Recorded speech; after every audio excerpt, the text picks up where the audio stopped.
There have been plenty of successful stand-up comedians, but few who've managed to do what Kevin Hart has. I said bet money, Harry said bet. Wayne bet. Spank bet. Joey bet. Bet. Mother bet. Bet it, bet. In addition to becoming a bankable movie star, he's also built an entertainment and business empire. Have we heard of a comedian that came to LA and in his first year in LA, he had his own sitcom on network television and had his own movie called Soul Plane that he was leading? No, we've never heard of that before that person or since that person. What do you think a plant is? And last month at 44, he was awarded the Mark Twain Prize for American Humor, as close to a Lifetime Achievement Award as you can get. Kevin told you he wasn't gonna wear no dress until they offered him the dress, and then he put it on. And what did he say after he wore it? I made my own decision, duh. But you didn't make it before they brought it up, did you? Hart's comedy isn't particularly controversial. It's conversational, with a lot of cursing thrown in. He got mad at me. He's like, Kev, how come you ain't get him? And I was like, you know what? That's some selfish shit. Because I just saw what he was capable of. You know what I mean? Like, he made you go to sleep. I'm not tired. I'm wide awake. He tells revealing stories about his wife and 4 kids, his embarrassing insecurities, and his many shortcomings. Not for real. This is a life-size photo. This is really what it looks like. This is how small I am on the actual talk. On stage, Kevin Hart is an open book. But when we sat down with him, on one topic at least, he was a bit hard to pin down. Yeah, because they tell you that there's no gatekeepers, but we keep seeing the same people open the gate. I like Kevin Hart. I see his excitement, his enthusiasm about, oh shit, look at me, look what I'm doing. But it's the plan they have for your ass, bro. That's what you gotta get ready for.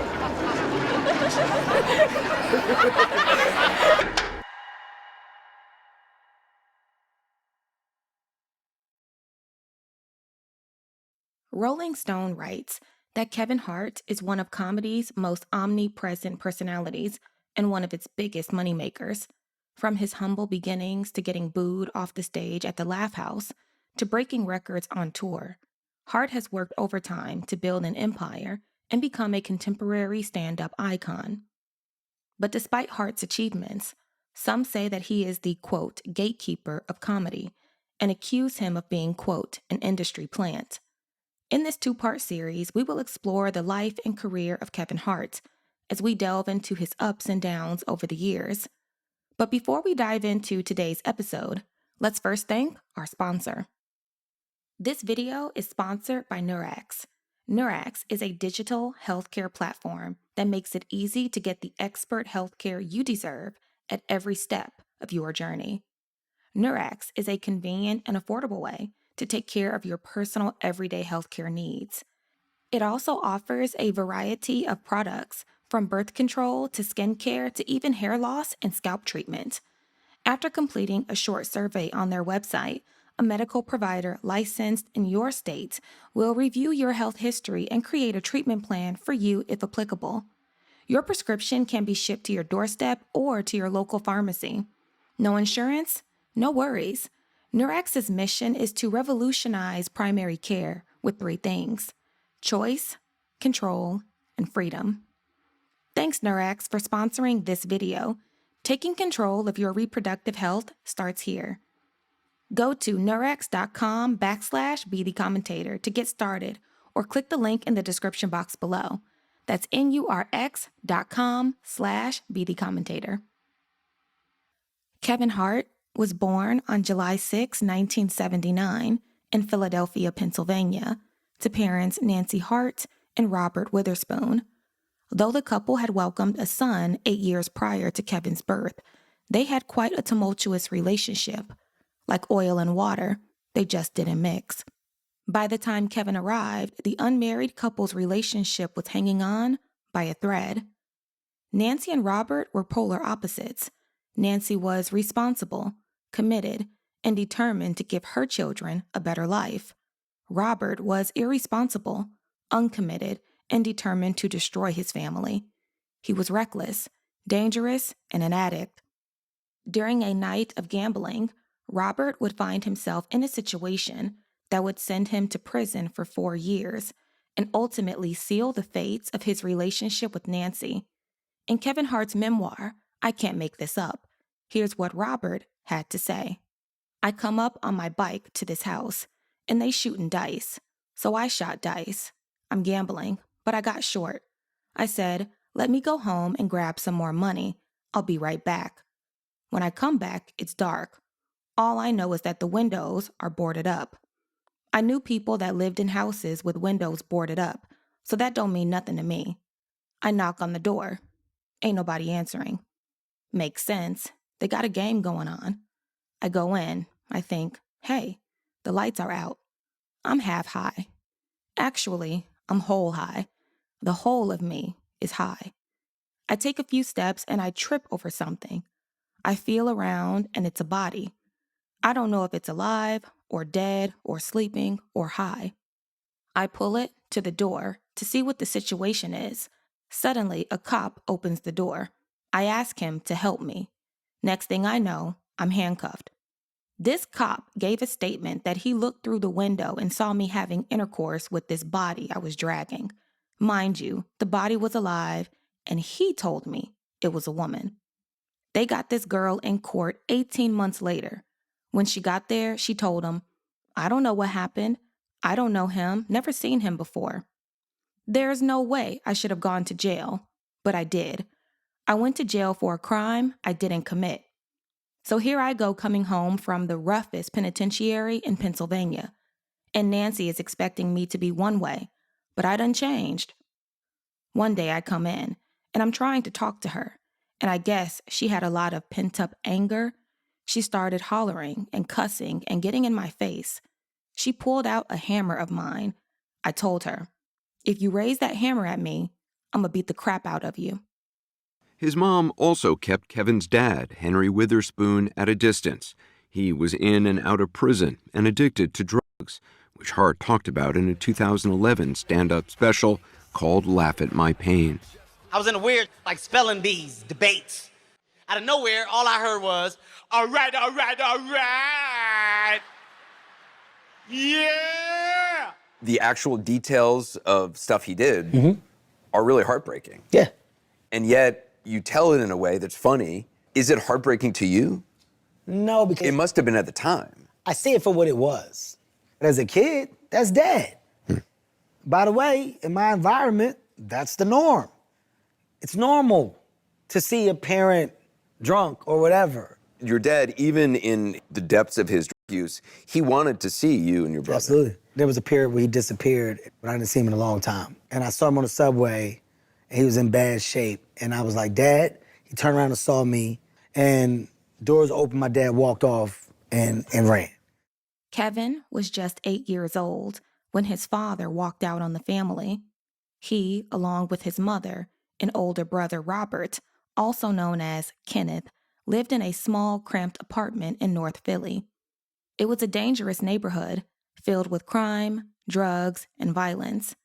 Kevin's older brother, Kenneth, would become a victim to the streets and found himself running with a dangerous crew. Fed up with her son's destructive ways, Nancy had Kenneth emancipated and sent to the army. Without his father and now brother, Kevin knew he had to grow up and grow up fast. He was now the man of the house, and his mother wouldn't let him forget. In his memoir, Kevin writes, some single mothers put their oldest remaining son in the role of man of the house after dad leaves. They'll teach him to take care of everything that their husband used to do, so there's no interruption of service. Not my mom. The way she saw it, she'd been too lenient with my brother. She'd given him too much independence and let him run wild in the streets. So my mom figured that if she could keep me off the streets, then I wouldn't turn out like my brother. She became relentless about making sure I had no free time to snatch purses, to deal drugs, join a gang, or think any independent thoughts. I was the last man standing in the house. Mom was tough to begin with, but now she was righteous and holy. On weekends, she didn't let me out of her sight. Whatever events and obligations in her life happened to be, I was the guy who had to do them with her. There was no escape, No hanging out with friends, no room for any error, no nothing on my own. Well, for me, I mean, when you look at me and my mom's relationship, you know, my dad was in and out of the house. My dad was on drugs, off drugs, in rehab, out of rehab, in jail, out of jail. When you look at our relationship, my mother was strict, but she was strict because she saw mistakes that she had made with my brother and letting my brother do certain things and my brother responding to that freedom negatively. So I was the one that couldn't get out of sight. I was the one that never could do something by myself. I had extracurricular activities. I had a babysitter. I was never not watched. And because of that, every party a day is accounted for. You know, I didn't have that free time that a lot of kids had. So you're forced with a tremendous amount of responsibility through your young years. And not that that's a bad thing. It just puts you in a different mindset. You know, you were always scheduled. I got to wake up. I got to do this. And after I do that, I got to go to school. After school, I come back. I do my homework. After homework, I go to practice. Practice for 2 hours, come home. Mom checks my homework. After that, I go to sleep. I wake up the next morning, same thing over again. Everything was systematic. It was all scheduled. My mother was one of the most... My mom was so stern and true to what she believed. There was no other way than the Nancy Hart way. And it wasn't in a way where she was ever wrong. That's the crazy part. Like, she wasn't wrong about shit, which is scary. You know, from behavioral stuff to staying off the streets to the extracurricular activities to putting a distance between me and my father at one point when she felt it was necessary. I mean, the decisions that you have to make as a single parent are tough decisions, but to be bold enough to stand behind those decisions and never second guess them, you got to be a different type of animal. And my mom was that animal. As a single mom, Nancy was authoritative and uncompromising. It was her way or the highway. Though life with Nancy was inflexible and suffocating, Kevin had no choice but to comply, because the alternative, living with his father, was far worse. At the time, Kevin saw his mother as the meanest person alive. What he didn't see was that she was preparing him for the tough road ahead. Not only did Kevin have a strenuous home life, but life at school was no better. Seen as an outcast, Kevin struggled to make friends and was oftentimes rejected by his peers for his lack of money and his lack of height. Despite not having money or height on his side, one thing he did have was a big personality. By the time Kevin made it to high school, he realized that being likable and having a sense of humor was just as important as being able to afford starter jackets and Air Jordans. Eventually, Kevin went from being a loner to one of the cool guys in school. Little did he know that his ability to make fun of himself and others would turn out to be his saving grace. Was Kevin always as confident as he is today? Yes. I mean, it was perplexing in the beginning. Like, why does this little ugly dude have this much confidence? I didn't get it. North Philly. Yeah. I don't know what he thinks he's doing. He swears he can dance. Home movies his mom made show Hart was always the family entertainer. How did you get so comfortable with your height? Oh, I've always been comfortable, man. Really? Because generally, you know, people who are not 6 feet tall, not people, men, have a complex about it. Instead, you turned it into... I'm beyond confident. I'm not cocky, I'm so confident. I'm confident in who I am. I'm confident in the person that I am. I think I'm sexy. I just don't believe in change. I don't believe in doing things to manufacture my body to appeal to what I think people might like. This is it. This is what I was given. This is my playing cards. If we was playing poker, I gotta make this hand work. Yeah. This is it for me. And this is what I'm gonna ride out. So how do you not embrace it? You get one life. Yeah. One. You get one life. I'm gonna embrace mine. So when you were younger, did people make fun of you because of your height? I did it before they did. You did it before they did? Self-deprecation. I still, until this day, I'm big on self-deprecation. If you give people the opportunity to look at you with a squinted eye, and, I don't know, then they will. With Kevin's confidence gradually increasing, his relationship with his mother would begin to move in a more positive direction. Nancy was still very much controlling, but the more confident Kevin became, the more he began advocating for his space and freedom. Eventually, Nancy would ease up just a bit and reluctantly oblige. Though Kevin's relationship with his mother had seen some improvements, the same couldn't be said regarding his relationship with his father. Unfortunately, Robert's issues with addiction led him to do some regrettable things. When my dad was in like the prime of his drug habit, my brother had just got a barbershop, and we were trying to help my dad out. We were trying to help get him straight. So my brother said, you know what, I'm gonna get Dad to do the electrical work at the shop. That was my dad. That's what he did. He was an electrician. He was a carpenter. My dad was a great handyman. I said, yeah, man, that'd be cool. I'm like 16, 17, right? Or maybe 17 going towards 18. And he's like, yeah, man, we're going to get Dad to do it. So my dad comes out to the shop. My brother had just got like new shampoo bowls, new clippers, just new. He's got like all of the things that you need to like make a barber shop and a hair salon, an amazing hair salon.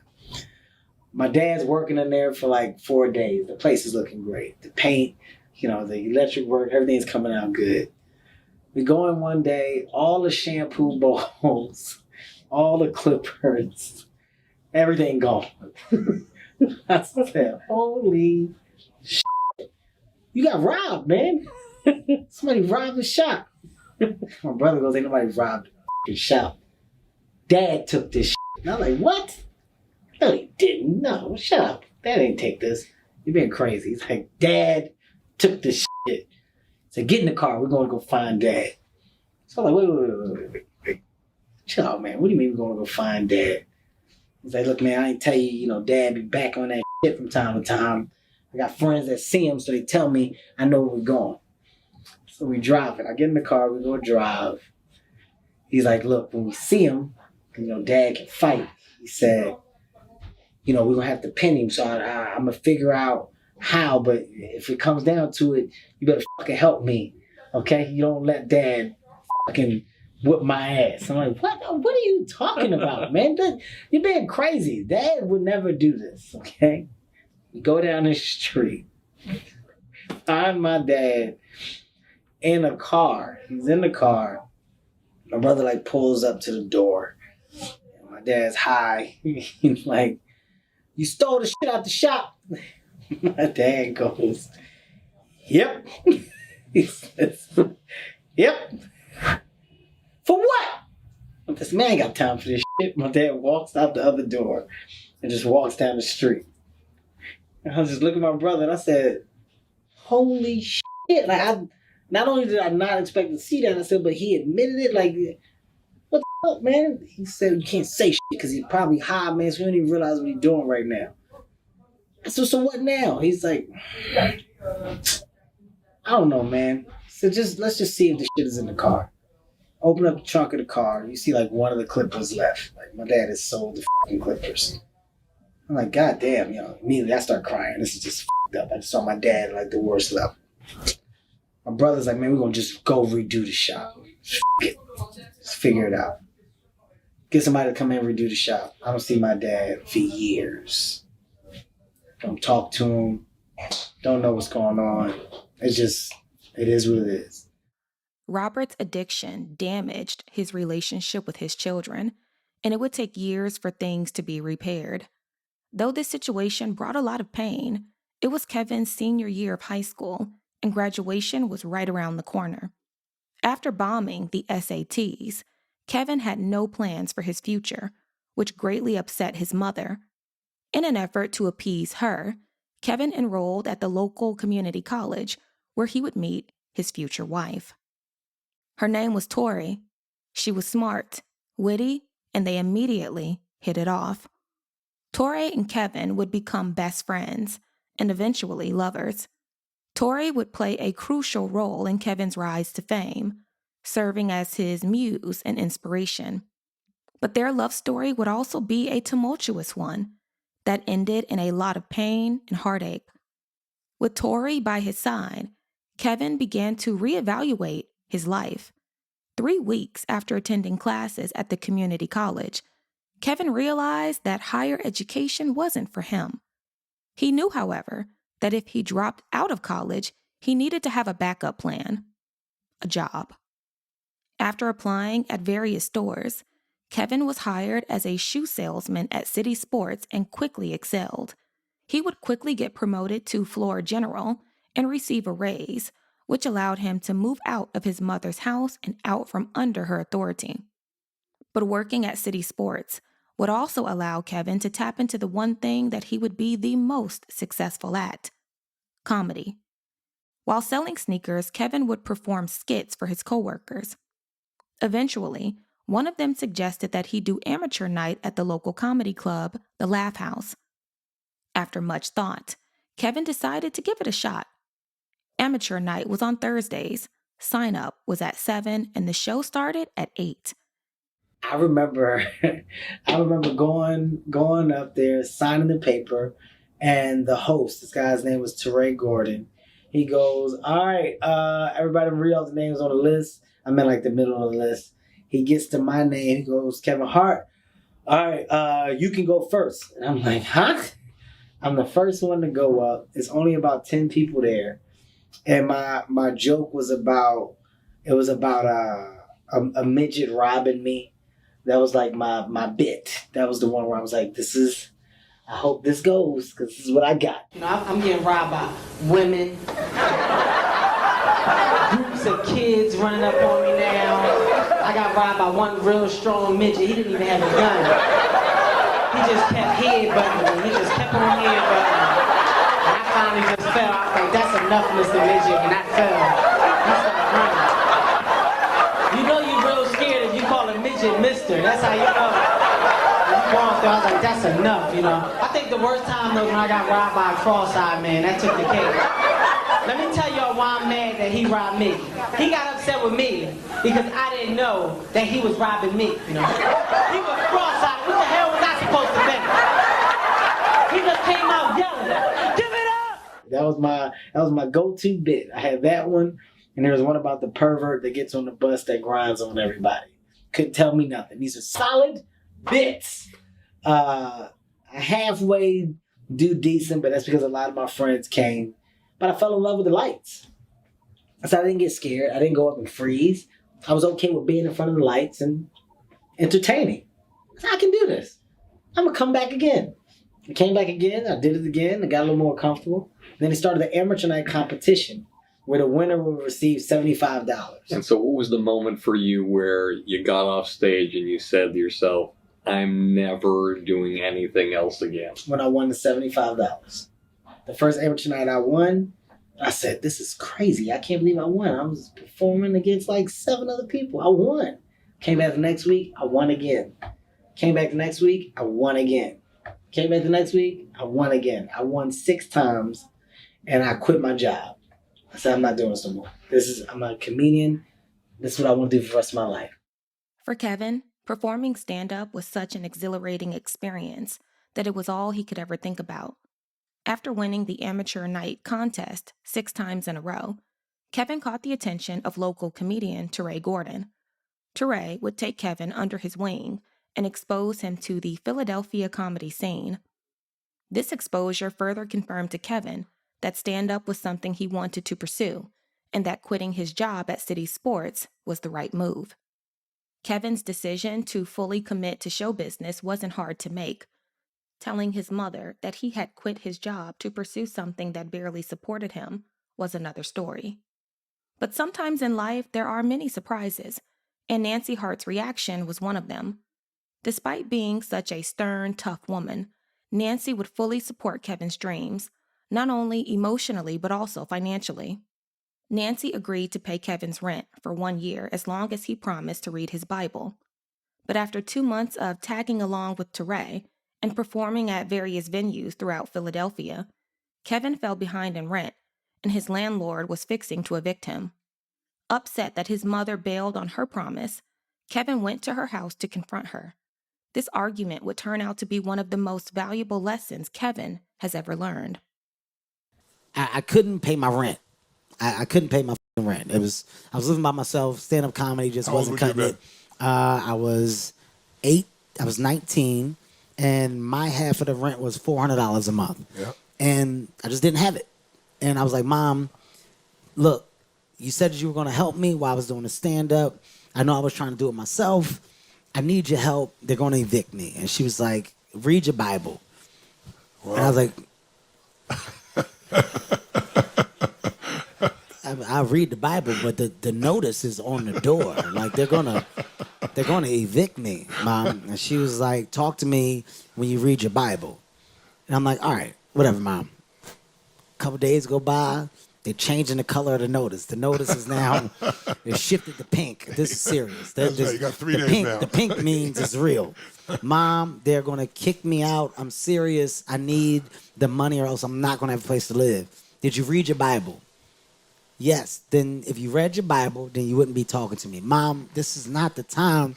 Then you didn't read your Bible. Back and forth. I get off the phone. I'm frustrated.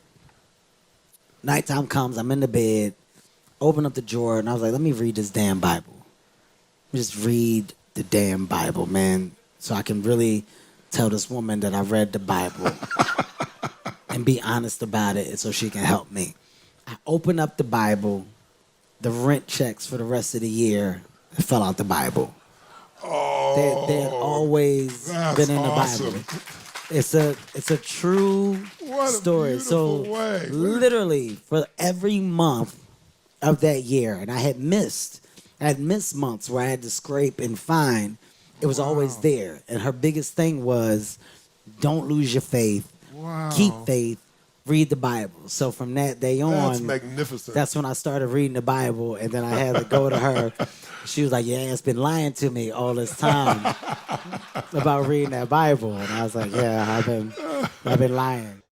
Nancy Hart's support was immeasurable, and it was something Kevin would be forever grateful for. After a year of performing stand-up and struggling to make a solid income, Kevin won the Def Comedy Jam competition, which had a prize of $500. He was 20 years old, and it was his biggest paycheck yet. Kevin would then open up for the Def Comedy Jam tour, where comedians D.L. Hughley, A.J. Johnson, and Earthquake were set to perform. Though performing at this tour was a step up from the Laugh House, Kevin wanted more. He would go on to form a close bond with local comedian Keith Robinson, who, like Teray, took Kevin under his wing and played a crucial role in the early parts of Kevin's career. Keith not only encouraged Kevin to change his stage name from Lil Kev the Bastard to Kevin Hart, but he also introduced Kevin to the New York comedy scene and instilled in him the true art of comedy.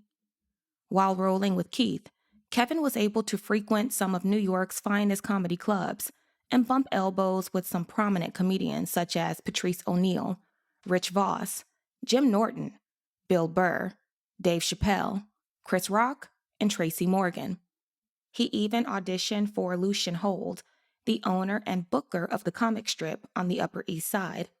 Though the audition didn't go so well, and ended with Lucian telling Kevin that he should consider a new career.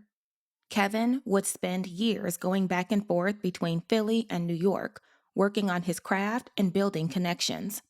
Though he was gaining more insight, experience, and knowledge in the industry, it still wasn't supporting him financially.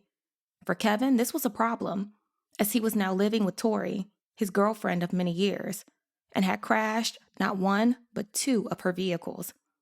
Tori was fed up and tired of Kevin being so dependent on her. In an effort to make more money, Kevin accepted a gig at an underground club off the Strip in Atlantic City. The club was called Sweet Cheeks, and it paid $175 a week. Kevin's job was to host the weekly comedy show and book talent, which sounded easy enough. But much to Kevin's surprise, Sweet Cheeks was a hostile environment that taught Kevin some valuable lessons. Fellow comedian Big J would give an interview where he discussed his and Kevin's time at the club. You performed at Sweet Cheeks in Atlantic City. Oh, yeah. That's the setup. Kevin Hart they loved him at this thing, but it was weird. It was a show. It was supposed to start at midnight. It actually started somewhere closer to like 2 a.m. And it was Atlantic City. Atlantic City off the boardwalk is not the glitz and glam of the Taj Mahal, will tell you. It's really, it's like, you know, it's like toothless hooker blowjobs, like the documentaries will tell you. And the idea of the show was you had this is what they said too, if you survive 10 minutes on stage, it was $300. So it was a hostile environment, but they did love Kev. And I remember at this particular night, they didn't even like Kev. They weren't even liking him very much. Wow. So I go up there and right away just start kissing ass. I'm like, what's up, black people? This is a really great show. I can't believe how packed it is. It's 3 o'clock in the morning and everyone's here. And someone goes, stop kissing ass, motherfucker. And I hear a thud. And I look down and somebody threw a dinner roll at me. A dinner roll, of all things. And there's bread all over the place. Didn't hit me. But I was like, oh, you know what? Forget this, man. No. Like, I'm a man. And I'm not going to go down like this. Like, you're not going to throw shit at me. I'm out of here. Good night, everyone. Screw it. And as I walk off the stage, Kev grabs me kind of in front of the stage, and he goes, hey, man. He goes, you got to do 10 minutes or they're gonna mess with your money. They're not going to pay you. And I go, no, they got to pay me, man. But I can't sit there while they throw things at me. He goes, they're going to give you a problem, man. He goes, if I calm this crowd down, will you come back up? Yeah, sure, Kev. I'll come back up if you calm down a lot. And Kev goes on that stage and gave the most moving Martin Luther King speech to this crowd. Just like, you can't just boo people because they're white. You got to give them a chance to be funny. Like, you know, you're acting like idiots. And he's giving a real, like, come on, we're better than that. If it makes you feel better, the show I did 10 minutes later when Kev went up on stage, yelled at a fat guy for throwing a chicken wing that had meat on it still, and then started singing, which was time appropriate, started singing, I Want My Baby Back Ribs. Oh, no. And then the guy stood up and threw a wing. Kev will deny this to this day, but we saw the guy from the back of the room, like, and Kev is in full, like, I want my baby back. And I see this guy winding up this wing. And it's almost, you know, we're too far away. We're like, Kev! And that wing just whacks him right in the face. And he was like, F y'all, show's over. And that was it. That was the end of that show. Working at Sweet Cheeks was a humbling experience. While there, Kevin learned how to deal with hecklers and how to make the most out of any situation. Now that he had a steady income, Kevin wanted to take his career to the next level and knew that in order to do that, he needed a manager. After being passed up by Barry Katz, Dave Chappelle, and Jay Moore's manager, Kevin would be introduced to Dave Becky, the manager of Dave Attell. Dave Becky was a young, up-and-coming manager who was passionate about the business and well-respected in the industry. After watching a VHS tape of one of Kevin's sets, Dave called the aspiring comedian to his office at 3 Arts Entertainment for a meeting. When the meeting was over, Kevin walked out with the manager and some advice. In his book, he writes, Dave told me to just keep getting stronger in comedy. He said that the best way to get the right people's attention is to hone my craft. He said that my stand-up is going to open up all the doors I need. After signing with Dave Becky, Kevin continued to work the comedy club circuit. He performed at various venues, such as restaurants, college campuses, cabarets, and exotic nightclubs, to name a few. Though his career was slowly progressing, his relationship with Tori was quickly deteriorating. According to Kevin, the couple had an unhealthy relationship with alcohol, which often led to physical altercations between the two, and the cops being called several times a week. Despite having such a volatile relationship, there was something good that came out of it. After being encouraged by Keith Robinson to make his sets more personal, Kevin began including aspects of his and Tori's relationship in his bits, which Tori was not too pleased with. It was at this time that Kevin says he became, quote, a true comedian. You know how you know when you lost a fight to your woman? When the cops come to your house and ask you, do you want to press charges? That's how you know it didn't go like you planned, you know. Because the cop was so concerned when he saw me, he's like, oh my God, sir. Okay, do you want to press charges? What you talking about? You need to be asking her that. From the looks of things, no I don't. Okay, look at your face. And she was in the background like, yeah, Tori beat his ass, didn't she? She beat his ass. He's like, okay, who the hell is Tori and how many of them is it? And I was like, it's her, sir. She just talking third person from time to time. He's like, look, let me explain something to you, okay? You are a grown little man, all right? Nobody should put their hands on you like this. Nobody! Now, if you don't press charges, when I leave, she's gonna do the same damn thing again. For God's sakes, look at your face! Now, do you got a place where you can stay tonight? And I was like, yeah, you know, I guess if I need to, I can stay with my mom. He's like, good, you need to go pack a bag. Matter of fact, I'm gonna come with you so she don't come attack you again, because we don't want this to happen again. And she's like, y'all just gonna lock me up? You think you just lock Tori up? Why would you do that, Kevin? I was like, why? Why? Look at my face! And then Officer Johnson hugged me, and that's what I needed at the time. He comforted me. We still talk. He's a nice guy. He write me just to check on me to see how my relationship is going. I appreciate that. That's all I'm saying. We broke up after that, though. I was single for like 3 days. Once Kevin began incorporating parts of his personal life into his stand-up, that's when he says he started to get consistent headlining slots in New York, paying upwards of $500 a week. After headlining a show one night, Kevin caught the eye of Damon Dash, co-founder of Rockefeller Records. Kevin's performance that night had impressed Damon so much that Damon would offer Kevin an opportunity of a lifetime. Damon wanted Kevin to star in and co-write a movie that he was developing. The movie was called Paper Soldiers and starred Beanie Siegel, Memphis Bleek, Michael Rappaport, Stacey Dash, and Jay-Z. After filming for Paper Soldiers Wrapped in the summer of 2001, Hollywood would open its doors for Kevin for the very first time when he got a call from director Judd Apatow with an offer to star in a pilot for ABC. According to Kevin, Apatow was looking for a, quote, young black comedian, and after hearing about Kevin's work in Paper Soldiers, Apatow wanted to give Kevin a shot. It would be Kevin's first time in Hollywood, and the way he saw it, he had made it. So through these associations, you come to the attention of the great Judd Apatow, right? Yes. And you guys put together a TV pilot. North Hollywood. North Hollywood. And you probably figured, this is it, man. I'm going to be on TV. I'm in a Judd Apatow. I made it. You made it. That's it. It's over. This is going to be my ticket. $25,000 check for the pilot. I called everybody. Look, guys, this is what we're going to do. First of all, Mom, I'm going to set you up. Okay? You're 25. $25,000. Yeah. I'm going to set everybody up. Okay? Yeah. Kenneth, you don't do nothing. I got you. Just, right now, it's coming in. And didn't you go out and buy yourself a Mercedes or something? Yeah. Stupid. First of all, I can't Did you have no you, concept of 25,000? No.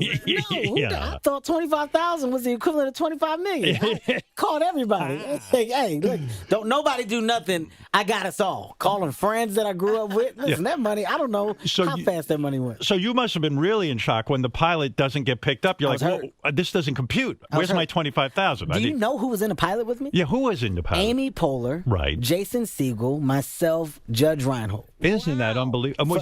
Was Seth Rogen in that too? No, Seth Rogen was one of the writers with it. Can you imagine that? That is supposed to go. And that's the horror of the television business. It's scary. You have that many talented people involved, and they can't get this pilot. It's scary, man. It really is. The hand-on talent that Judd Apatow has had and still has is unbelievable. It's unbelievable. That was our circle back then, and we're talking years ago. Me and Jason Segel lived together for the pilot. Yeah, I know, and that was Judd's suggestion to you. He said, I want you guys for this pilot to live together, to actually move in together and really get to know each other. I guess that was for some sort of familiarity he wanted to convey. Because we played roommates in the show, so he wanted us to really have that roommate feel. So can you imagine, here you are, you move to L.A., you figure, hey, okay, I'm going to get my career going, I'm in the Judd Apatow thing, I'm living with Jason Segel so we can really know it, because we're going to be the new odd couple. That's it. And you got, we're the new bosom buddies. And that is the fucking disappointment in life. I went through a period where I was a pilot's virus. Any pilot that I touched did not get picked up. And I mean... And you start to think... No, 100% it's me. I'm a real disaster here.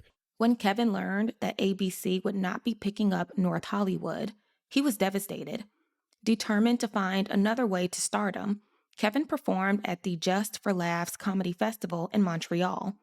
While there, Kevin had a very successful set, which caught the eyes of casting agents, directors, producers, and television networks.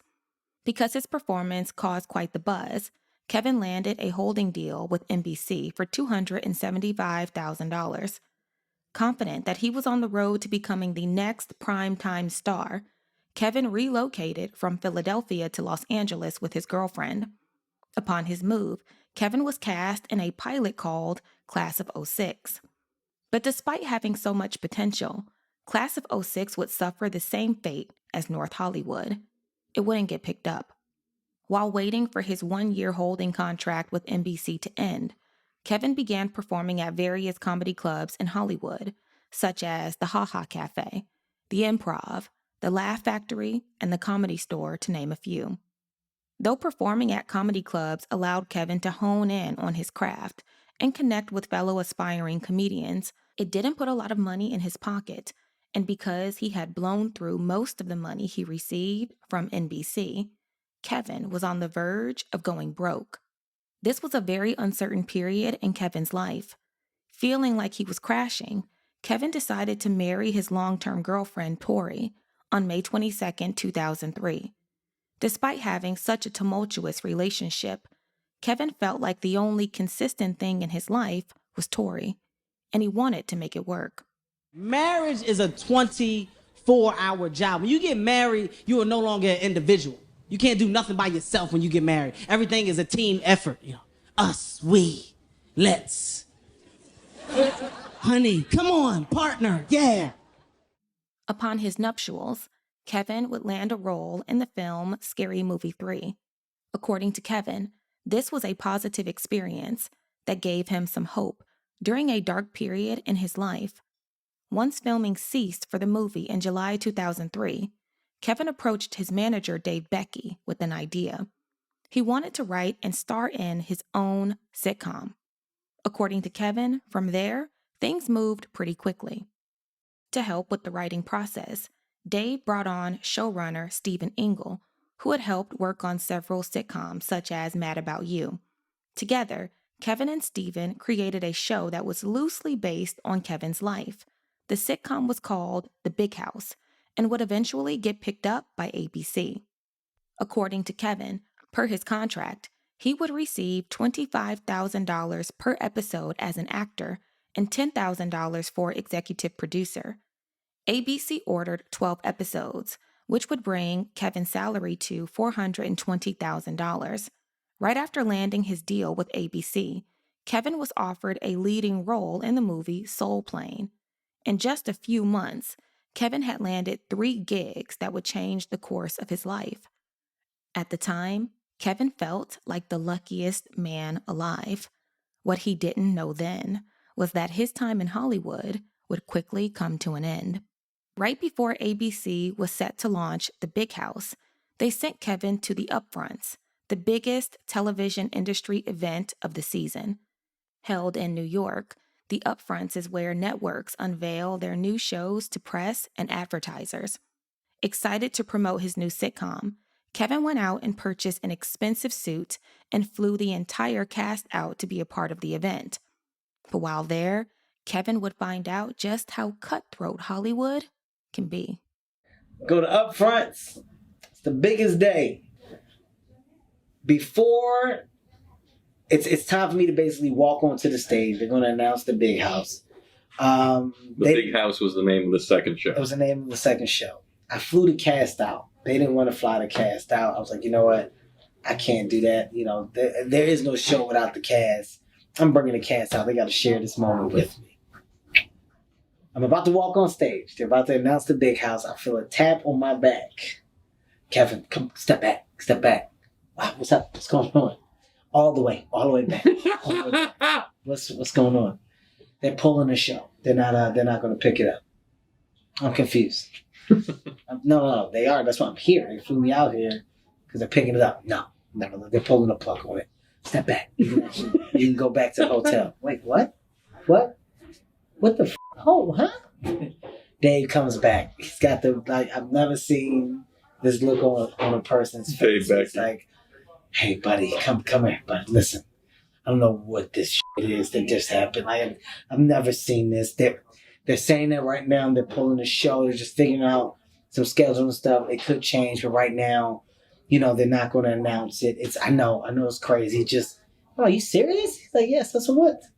So I'm just supposed to go back to the hotel? He said, right now, we got to go back. He said, we don't know what's going on. We've never seen this in the business of entertainment. This has never happened. I'm like, what about the cast? I said, did they at least tell the cast? No, I don't think they talked to anybody. Are you fucking kidding me, man? So I gotta go tell the cast too? I gotta go take this walk back to the hotel, and I gotta break bad news to the cast that I flew out here? All right, fuck it. I'll do it. I'll handle it. I go tell the cast, they're not picking us up. What? Oh my God. Are you serious? Look, I fly everybody home in the morning. I've had flights changed. I'm just as mind blown as you guys are. It's unfortunate, but, I'm glad that I got to do the show. I'm glad I got to do it with y'all. Kevin and the entire cast were devastated when they found out that the Big House had been canceled. Kevin would go on to film the movie Soul Plane alongside Sofia Vergara, Snoop Dogg, Monique, and Method Man. While filming, Kevin would get a call from his manager informing him that ABC had changed its mind and decided to premiere The Big House after all. The Big House premiered on April 2nd, 2004 to terrible ratings. After just 6 episodes, ABC pulled the plug mid-season and canceled the show. It was another setback and disappointment for the aspiring comedian. Despite feeling discouraged, Kevin was certain that once his new movie, Soul Plane, premiered on May 28, 2004, it would launch him into stardom. Soul Plane would make history, but not because it was a success at the box office. Due to a bootleg frenzy, Soul Plane flopped in theaters, and now Hollywood considered Kevin a flop too. Despite having a minor role in 40-Year-Old Virgin, Kevin wouldn't receive new offers for work, and to make matters worse, he owed the IRS over $400,000, and they were ready to collect. With no money coming in, Kevin was at his lowest point in life. Seen as damaged goods, he knew he couldn't stay in Hollywood. The way he saw it, his time was up. In his book, he writes, "Here's what happens when a movie you play the lead in bombs at the box office, and a sitcom you star in gets canceled mid-season. You become poison. No one in Hollywood wants you in any of their productions because they feel that anything with you in it is going to be toxic. No one in the industry wanted to meet with me. All those casting agents and producers who I thought I'd been charming left and right suddenly had no interest. Everyone in the business had moved on to the next new face. I was an old face now. In Hollywood, just like in relationships, it's easier to get a first chance than a second. This was my bottom. I was talented. I was funny. I was likable. I was experienced. Yet, none of those things was doing me any good. I learned that nothing in this life is guaranteed. You can work hard. You can be talented. You can know all the right people. You can be smart, rich, beautiful, everything. And still, life can deal you a bad hand. So what are you to do in the face of a reality that can be indifferent, cold, even cruel? All you can do is play the odds. If you choose to give up, you can be fairly certain that life will pass you by. But if you choose to try your best, you can at least tip the balance significantly in your favor. If I was going to call myself a comedian, I needed to actually be doing comedy. I called Dave. Dude, I just want to do stand-up for a while. I need to get out of LA and work the road for as many nights as I can. I want to go everywhere. Within a month, I was on the road.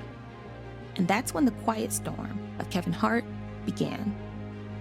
When that happened, I remember sitting in my apartment, figuring out how I was going to pay the next month's rent. I remember saying to myself, it's not going to come to me. I said, I am willing to go to every comedy club in the United States. I sat down with Bert. We had like an hour meeting. Dave was a part of it too. I said, just trust me, man. I am willing to put the work in. Every college, every comedy club. I want to focus and I want to build up an audience. I said, you may not see it now. I said, but if you really believe in what I'm about to tell you and you help me develop this road, I said, I promise you, I will eventually become one of the biggest to do it. I said, but I have to put the blood, sweat, and tears in behind this travel now.